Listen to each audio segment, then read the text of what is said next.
Smackdown for Tuesday, March 13th, 2018. It was booked. It was played out. You can bet your ass. We're going to talk about it now.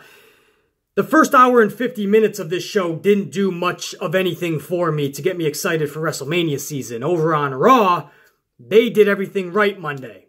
From start to finish, beginning to end, Raw was just a full, entertaining show. SmackDown, man, it just dragged. They tried with all their might. I understood where they were trying to go. They're trying to build. But the first hour and 50 minutes, man, before that unreal, fucking goosebumps, shocking ending to SmackDown last night, which I'll get to in a few minutes. SmackDown just lagged. I will go over it real quick, though. Quick, because, guys, I'm going to be traveling for the next few days, and I'm actually late as it is. I'm about an hour and a half late, and here I am making this video. That's commitment. That's how much I love you motherfuckers. So, we are going to make this video. It's just not going to be too long because, again, I'm already 90 minutes late. And I want to talk about the Shane McMahon. I mean, that thing still, I'm fucking speechless on that. Hopefully I find the words in the next 10 minutes before we get to that segment of the video. But starting off SmackDown with Shinsuke Nakamura, AJ Styles. They had like a little promo that they had together. It just doesn't come off right. Obviously, the strong suit for both Asuka and Shinsuke is not going to be on the microphone. So you're going to have to build these stories up over the next 3 weeks, 3 to 4 weeks. 3 weeks, right? 3 more SmackDowns before WrestleMania. You're going to have to build it up without a lot of mic work. At least not, just not a lot of mic work. You're going to have to find creative ideas to do this. And so they went into a match with AJ Styles versus Rusev. Rusev obviously gets defeated because that's what Vince McMahon has Rusev do. Go up there and he's given them these bigger matches, but he's still losing. So he loses via disqualification last night. He was about to tap out to the calf crusher. Aiden English had to come in for the save. Shinsuke was over on commentary, I think, right? No, I think he was just sitting around. Actually, I don't think he was on commentary because that wouldn't add too much, obviously. I love Shinsuke, but some things you gotta showcase the strengths, hide weaknesses. That's how you create stars. So Shinsuke was on the outside, kind of just watching, and AJ Styles was getting beat up by both Aiden English and Rusev, and Shinsuke just let it happen for a little bit before Shinsuke finally came in and helped out AJ Styles. Then Shinsuke took off. AJ Styles was pretty much left in the ring, but at least he got the save. So AJ Styles got the win, but he did get jumped afterwards by Rusev and Aiden English, actually during the end of the match. That's what caused the disqualification. Shinsuke waits a little bit. Shinsuke gets in the ring to help out AJ Styles. I see this going on to next week where Shinsuke Nakamura is in a position where he needs help, and AJ Styles is most likely going to make the save. So they're going to play that kind of flip-flop, 50-50 type shit. I'm okay with that. I just hope they do some more creative stuff. We're already invested in that match. The match itself is going to speak over any storyline. It's just going to be fun if you can build on to the anticipation and the excitement. That's all. Also last night, guys, speaking of Rusev taking another L, how about glorious Bobby Roode taking another unglorious L? He takes another loss last night, this one to Jinder Mahal. So it's good that Jinder Mahal didn't fall into obscurity and that they at least have him in a title picture. They at least have him pulling out victories over guys like Bobby Roode. But man, Bobby Roode drops the championship at a B-rated pay-per-view. Let's be honest. I liked the pay-per-view. Fastlane was a good pay-per-view, but it's a B-rated pay-per-view. It's not the Rumble. It's not WrestleMania. It's not SummerSlam. It's not Survivor Series. And Bobby Roode only had that strap for a couple of months. He already lost it to Randy Orton. And then 2 days later, he loses a match to Jinder Mahal. Flat on his back, 1, 2, 3 Sunday. Flat on his back, 1, 2, 3 Tuesday. Does this all lead to Bobby Roode recapturing that championship at WrestleMania? Most likely, right? But am I going to give a shit? Why would you play hot potato with it then? If he's just going to win it at WrestleMania, why not have him go into WrestleMania as a champion, make him look dominant, and then at WrestleMania make him look dominant, and then he leaves with the championship after WrestleMania, and guess what? You just created a superstar. But instead, you kind of got fans like, we're not totally sold on Bobby Roode because he just loses like everyone else. In fact, several times back to back. So by doing that, he's just another one of the guys, man. When he gave his glorious promo last night, when he was face-to-face with Randy Orton, the crowd was dead silent. I think I heard about maybe 14 people say glorious with him at the end of his promo before Jinder Mahal came out. That's not good. That's what I mean. That's why I said all along, man, BC Amplified will not steer you guys wrong. I'm not just the fucking smartest motherfucker on this platform for nothing. I know what I'm talking about when I tell you guys this is bad booking. You guys, some of you guys were happy. Oh, Orton got a Grand Slam victory. He's held all the championships. Come on, BC. That's cool, right? Guys, I'm not here to celebrate stupid feats like that. I don't care how many fucking you gotta fucking build stars right now. The company is suffering. It's getting hot, a little hotter now because it's WrestleMania season. But what happens after Mania season? The company desperately needs superstars. And we're putting them on the back burner. Creating superstars is not a big thing because we want people to get weird accomplishments. All of a sudden now the U.S. Championship means something to Randy Orton because it's the one belt he's never had. Well, you fucking killed any momentum Bobby Roode has going forward. That's what I told you guys Sunday. Some of you guys were like, I don't think so, BC. I think he'll be okay. Well, guess what? Look at Tuesday. Dead silence. Nobody gives a fuck about him. Any momentum, any he had, diminished. Gone. Now you gotta reset it. What are you gonna do? Reset it at WrestleMania? What, are you gonna have him lose it 2 months after that? A little bit of hot potato with maybe Jinder? I tried telling you guys, man, I know what the fuck I'm talking about. I don't want to be right half the fucking time, trust me. I want to be fucking wrong, man. I just see what's happening. I see it before it fucking even happens, and then it happens, and I'm like, fuck no, dude. Glorious Bobby Roode had a chance. They didn't turn him heel. That was a bad decision. But he still had a chance as a face. Then they take the belt from him in 2 months. And now it's going to be flip-flop booking. It's going to be a triple threat for the U.S. Championship at WrestleMania. So for the next 3 weeks, you're going to see flip-flop booking. One guy gets a win, the other guy loses. You're going to see Randy Orton and Bobby Roode one-on-one again, fucking probably in the next 3 weeks before the triple threat. And then Orton will take on Mahal again. It's... Really, guys, is that where we're going with this? After the match, Jinder Mahal again beat Bobby Roode. After the match, Randy Orton comes in and RKO's Jinder Mahal. Randy Orton stands tall with his newly crowned U.S. Championship. Blah, blah, blah. Didn't really give a fuck about any of it.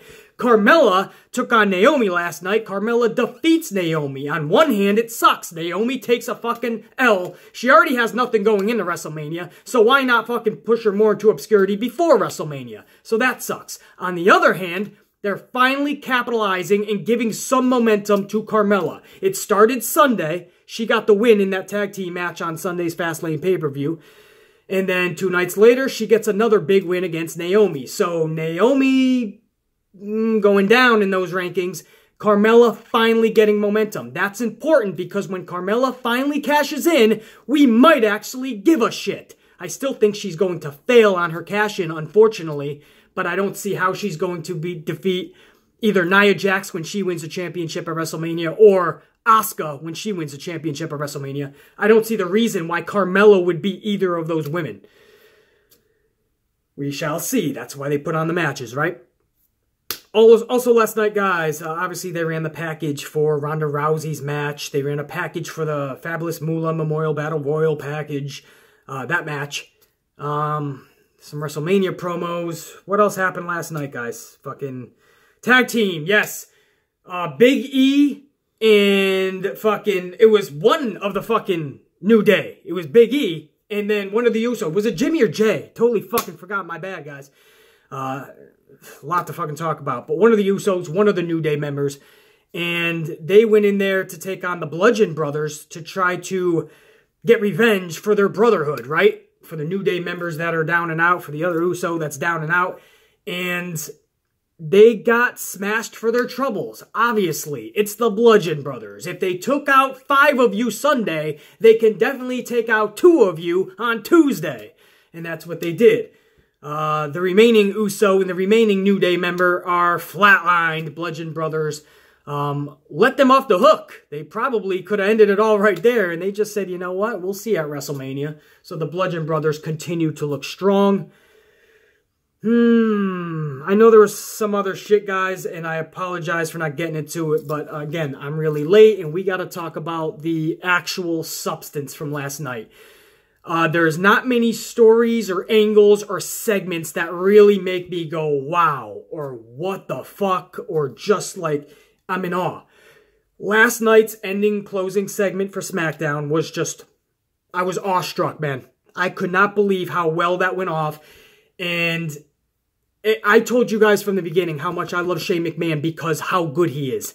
I'm not saying he's just Class A wrestler, although he is good in that ring. And I'm not just saying that because he's a risk taker and he takes all these chances, although he does that as well. But it's the way he sells. I told you guys from day one, you believe everything Shane McMahon is telling you. You believe everything Shane McMahon does in that ring. Everything. Mannerisms, movements, his words, anything. Because Shane McMahon is just this believable, he's got this believable approach to him. And I love that. It's that sense of reality and sense of believability that makes me believe in what I'm watching when Shane McMahon is in that ring. And Shane McMahon, still to this day, people take notes who want to be professional wrestlers. That is how you sell. Like Shane McMahon. So believable, man. Shane goes out there, has this big WrestleMania announcement, says, first of all, Daniel Bryan will be back next week, but my announcement is that Sami Zayn is going to take on Kevin Owens at WrestleMania. He goes to leave the ring, but here comes Kevin Owens. All of a sudden, Sami Zayn comes out. He gets in the ring. You have Owens, you have Zayn, you have Shane in the middle. They do a little spat for spat, word for word, and Shane McMahon says, I thought you guys would appreciate, I've given you a match at the biggest stage in the world, WrestleMania. And Kevin Owens goes, yeah, we appreciate it, and I hope you can appreciate this. And Sami Zayn attacks Shane McMahon from behind. And that's when I just was in awe, man. This was a beating that you don't usually see. There was the beating of the Bludgeon Brothers, and that beating was the biggest beating I've seen in a long time. This one, one-on-one, or one-on-two, I should have right, two-on-one. This was a bigger beating than even that I felt because of the severity of it. Guys, not only was he just, they beat the shit out of him, he got a haluva kick, went into a pop-up power bomb, took a steel chair, put it over his neck, rammed him into the post. No blocking, no fucking half-ass. This is Shane McMahon just going, fuck it, if we're gonna do it, we're gonna go all out. We're gonna go full throttle. Shane McMahon flies like a rocket into the post with a steel chair. You believe that his neck just got fucking taken out. They continue to beat on him. They drag him. First of all, can I just say, the referees, when they hit the ring to stop Owens and Zayn, they were beating the shit out of referees. You don't see that a lot anymore. You used to see it a little bit back in the day. This was literally Owens punching, stopping, throwing referees out of the ring. To the point where refs wanted nothing to do with them. Beating the shit out of referees. They took Shane, they dragged him like his lifeless fucking body to the back. You thought at that point, we're going to fade to black, SmackDown goes off the air, and I would have been shocked. I still would have been fucking awestruck. I would have been like, damn, that was fucking insane. But it didn't end there. They went into gorilla position where the camera picked up Owens and Zayn dragging Shane. And they bring him to these like stack of ladders, it looked like. And they go, let's do this. Kevin Owens says to Sami Zayn, let's do this. They powerbomb Shane McMahon again now onto the stack of ladders. This one fucking steel ladder especially, this red ladder. Shane bounces off of it, lands down onto the fucking concrete. He is doing some weird wheezing. And like, just like half scream, half wheezing. This weird noise is coming out of Shane. Like you think the guy is fucking dying. And Owens has this look like, oh, fuck. He takes Sami, he pulls him near him, he hugs him like, all right, we did it, we're done, let's get the fuck out of here, because they know they're in trouble. Like, that's the look they're giving. The storytelling was just exceptional. Shane McMahon's selling was beyond phenomenal. No pun intended, AJ Styles, but beyond phenomenal. They zoomed in. Shane McMahon looked like he was fucking dying. I mean, he looked like he literally... Like, what would happen if 2-on-1, man? A beatdown. Like, that was the most realistic beatdown I have seen in so long in WWE. I am so pleased at how it went off. I am so fucking... Man, I was feeling some type of way after that. And that's, man, when WWE can do that, when you can suspend that fucking reality and believe in what you're watching, and all of the, oh, it's fake, oh, it's planned, oh, it's all choreographed, all that bullshit is to the side, and you're like, wow, this motherfucker just got fucked up. When you can suspend everything else and just invest yourself into it, there's nothing better. And unfortunately, over the years, there's too few of those moments. And that was just one of them, man. I can't believe how awesome that segment was. To where when they faded to black and SmackDown went off the air, yeah, I was awestruck. But I was also like thinking, fuck, man. Somebody fucking help out Shane McMahon, dude. Like, I felt bad for the motherfucker. And I know he's fine. I know he's probably hurting. I know he's definitely hurting this morning because he took some fucking shots last night. That pop-up powerbomb straight on the upper back, man. Wow. Shane was taking hits last night. Haluva kick to the face. Ran straight into that post with the chair. Being dragged. The powerbomb onto the ladder, man. The way he landed on that shit. Shane goes all out. That's the only way McMahons know how to do, man. You can say a lot about McMahons. They go all out. They don't half-ass it. They give you everything they have when they're inside of the ring. They will bleed. They will break their bones. They will put their body on the lines, man. They don't have to. They're millionaires. But it's just in them, man. And I loved it. I can't... Guys, I'm already late. I could go on and on for another 20 minutes about how happy I was about this segment and kind of sad and depressed for Shane McMahon. Even though I know it's storyline, dude. When it went off the air, I was like, fuck. Shane, man, got fucked up. Like, man, you just want to, like, come and save Shane, you know? Like, fucking, I'll be your tag partner, Shane. Let's fuck him up, man. That's not cool. You know what I mean? Like, you actually looked at Zayn and Owens and went, damn you motherfuckers. Back the fuck off. But what's cool is that Shane said, first in his promo last night, that he's resigning as general manager. So he's going to resign. And Daniel Bryan, he said, is going to show up next week. So, does Daniel Bryan not take Sami Zayn and Kevin Owens' side? Does he side over with Shane? And do we get a tag team match for WrestleMania? What I said should have happened 2 months ago. I pitched for this idea. Sami Zayn, Kevin Owens versus Shane McMahon and Daniel Bryan. How badass.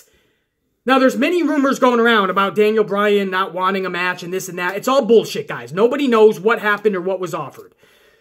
So, absolutely, Daniel Bryan could indeed be a part of WrestleMania in this match. Because at this point, Zayn versus Owens no longer makes any sense, which is the match that Shane McMahon announced. And Shane McMahon including himself into the match to make it a triple threat would still just be a 2-on-1. Now, that could still happen, but I say... let's add Daniel Bryan into the mix. Let's make this an actual fucking badass tag match for the ages, man. Shane and Daniel Bryan hooking up together. General manager, commissioner, or former. Badass, man. But, I will say that, commissioner. Who the fuck's commissioner Shane McMahon, right? What was I saying? General manager? No, general manager. Yeah. Daniel Bryan. What the fuck? All these fucking authorities. I always took after Stone Cold. I never did authority. Whether you want to call yourself a boss, a manager, a general manager, a commissioner, a fucking leader, a fruitcake, you're all fucking dipshits to me. I don't like authority. That was SmackDown last night. Again, a subpar show with an incredible ending that saved the show last night, man. I just can't believe it, guys. That's one of those... That's one of those segments that'll stay in my mind for a long time, at least through WrestleMania. So that was really, really fucking well done. We'll look over to Monday Night Raw Monday, and we'll keep this momentum going, man. SummerSlam season, WrestleMania season is in full effect. I am traveling, as I said, guys, for the next few days. So I'm going to try to get out an amplified Q&A. I didn't get one out last week. I want to try to get something out. It's probably only going to be for a few minutes. It's probably not going to be in this format, obviously. But I'll get something out to you guys, hopefully. An amplified Q&A that you guys might enjoy. At least for a few minutes. Hopefully that'll be sometime in the next couple of days. But I do have to kick a lot of ass. Can't tell you where I'm going. It's a little top secret, man, but we're going to have a lot of fun. We're going to whoop a lot of ass. And hopefully I'll see you guys soon. I'm the Amplified Man, and I'm cashing the fuck out. B motherfucking C. I will check you later.